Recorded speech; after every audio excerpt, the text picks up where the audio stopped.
Welcome to Another Thing. I'm Larry Menti. We begin the show this week on a beautiful day in Central Park to talk about a topic that doesn't get enough coverage these days.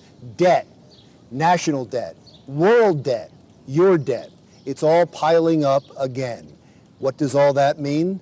We talked to one of the foremost experts on the topic, Mitch Feierstein, who wrote the book Planet Ponzi. He's also a hedge fund manager. Mitch, thanks so much for joining us. Thanks for having me here on this lovely day. Yeah, it is gorgeous. So the question, what does it all mean? Compare it, for instance, to where we were in 2007 before the Great Recession. Well, the reason why I wrote the book is I was giving advice to a couple governments, and I said, unless you let the too big to fail banks fail, I'm going to write a book and tell everybody what you did. Because what I do is identify how we got into this mess, what happens next, and what you need to do to protect yourself. Now, the three critical elements of that, too much debt, too much credit, and too much leverage are the key items that created the crisis. Because if we look forward to today, the debt, the credit, and the leverage has been extended to levels even higher than 2007, so the risk of a downturn is much greater. Plus, we have other items that we need to take into consideration, such as China. In the past 7 years has magicked up $40 trillion in debt. Now, you have to have scope, scale, and magnitude to understand how much money $40 trillion is. The total sum of GDP, global GDP, is $65 trillion. Now, that represents the amount of goods and services produced with no consumption. So that's a staggering number that China has just created and printed up out of nowhere. This is the currency manipulation that we hear about in the news all the time? I don't know that they've printed up currency and they've created infrastructure and funded infrastructure projects and lended money to corporations that are destined to fail. Most of us don't know about this. What does that mean exactly? Well, how does it affect us? Okay, but here's what's happened. The United States has debt, which we were speaking about a second ago, and the total amount of debt, which I explain in the book, it's not conspiracy theory. I go through the math, and I use the government's own numbers. Okay. When I use their numbers, it comes to around $240 trillion. Because when they tell you that our debt is $20 trillion, when they say it's $20 trillion, what they're doing is not including all the legally binding liabilities that they have, like Social Security, which is bankrupt, Medicare, Medicaid, and all the other social welfare entitlement programs that the government has to make good on. When you take into account all of the liabilities the government has, the number's closer to $240 trillion, which is about 4 times global GDP. So if people worked, everyone in the world worked for 4 years and didn't consume anything, we could pay the debt back. So the debt is relatively impossible to repay. Now, going back to what I was saying about... I just need to stop you for one second, because I'm getting what you're saying, but I don't know the ramifications of that. And I think that's important to tell people. Right. The numbers are mind-boggling. What does it mean? How is it going to affect us? Yes, the problem is when you get lots of debt, you're eventually going to have to repay the debt because the money is owed, right? The money is not just magicked up and printed like the Federal Reserve has done. What has happened in the past in the economy, we've had a consumer-driven economy. So everybody gets their paycheck and they go out and they spend money and they buy things and it drives the economy forward.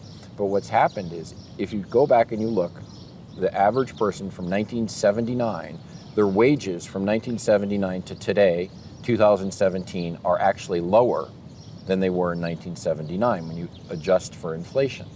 Now, prices, as you know, when I went to university, it was $4,000 a year to go to university. Today, it's 1,700% higher. And when I got out of university, I could have purchased a 2-bedroom apartment on Park Avenue South for $650,000. That same apartment today is $6 million. So when the government tells you that there's no inflation and costs haven't skyrocketed, it's just not true. And people realize that, and that's why what's happened is consumer demand that was the driver of the economy, a very robust driver in the 80s and 90s, now is no longer a driver, and interest rates have come down from their peak in 1981, where the 10-year yield was trading at 15%. And people realize this, in the 80s, mortgages were around 15%. Now to almost 0% interest rates. And during that time period, the government has amassed a huge amount of debt. Hundreds of trillions of dollars in debt has been amassed. Now that they expected to make up the difference from the loss in consumer activity, but it really hasn't. All it's done is kick the can down the road and created an even bigger problem. So what happens? So you're saying that eventually we have to pay the debt. We can't pay the debt. So what happens? Well, it's like a slow bleed, or it's death by 1,000 cuts. How and when this will happen is difficult to predict, but it will happen. What will happen? We will either have a default. There's going to be another credit event, a default, a precipitous drop in asset prices, because what we've seen are the Federal Reserve, which is a bunch of non-elected officials sitting down in the Eccles building, the Federal Reserve, have figured their strategy is to use Keynesian economic theory to re-inflate asset prices. So what they've done is made stock markets and bond markets and housing property markets all go up astronomically. But it's really not based on anything but market manipulation and money printing.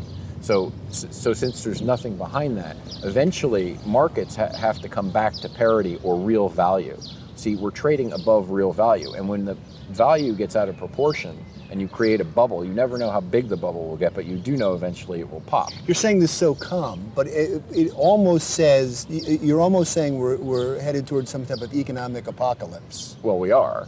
I mean, I see that there's no other way out at this point, and we would have had a way out in 2007, or 2008. They had a chance to do a reset, like in the 1980s, when they had Resolution Trust and the savings and loans went bust, and they put those guys in jail, and they took away their bank books. That's what they should have done, and they had the opportunity to in 2008. But instead, what they decided to do is take a huge amount of taxpayer money and make the problem larger. So it's not a matter of if it will fail, it's a matter of when it will fail. So, the scenario in which it fails is going to be difficult to predict, but it will fail, and it will probably fail soon. Worse than 2007? Oh, absolutely. Yeah, because the exposures are a lot worse, and everybody's jumped on the bandwagon. I mean, the European Central Bank is run by an ex-Goldman guy named Mario Draghi, and they're purchasing corporate debt.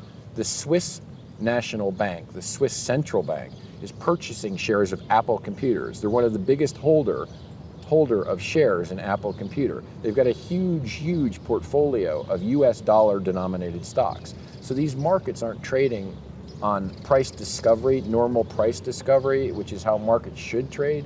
They're trading on central bank manipulation and nothing other than that. We're in a world of fantasy right now.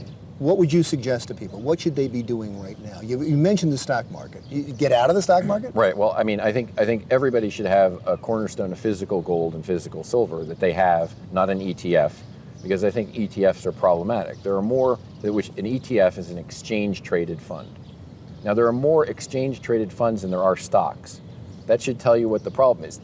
Now, exchange-traded funds are fine as long as the market continues to rise. But when the market goes down, and everybody's trying to sell at the same time, it's going to be a big problem. Because nobody, and I hope your viewers, if they own exchange-traded funds, look through the prospectus of that fund very carefully. Because it'll say two things that you need to look for, and it's probably hidden on page 670. The two things that you need to find: A, it's going to say, in times of market illiquidity, when markets are crazy, in other words, we can't guarantee that you'll be able to sell this product. And then somewhere else it's going to say, oh, we can never guarantee that there'll be liquidity in this product and the price could go to zero. Because it doesn't replicate the asset class we strive to represent. We have to wrap up, but do you have any good news? Well, I think the good news is, people need to take stock and look at their own portfolios and manage everything for themselves and not expect the government to bail them out. The good news is we are coming near to the end of this cycle, and we're going to be able to get a clearing out and move on from it. And then we'll be fine after that. Well, but I mean, it's going to be very bad for probably 5 years, but I mean, the pain is going to be worse than it would have been in 2008. So, the 0.001% made out incredibly well, but 99.9% of America suffered terribly.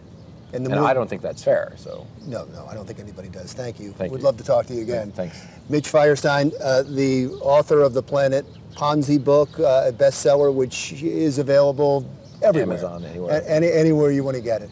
We'll be back right after this. Coming up next, the amazing story about a former addict who took up running and changed his life and the life of others. When Another Thing continues.